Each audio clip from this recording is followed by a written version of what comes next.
So apparently, the US just slapped China with a 125% tariff. That's not trade policy.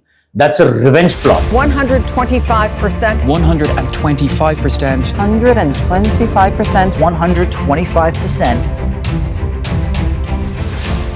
And Donald Trump rage tweeting with a calculator. And China's Xi Jinping clapped back hard, 84% tariffs, and banned Hollywood films, which honestly might be the biggest loss here. Basically, no Avengers.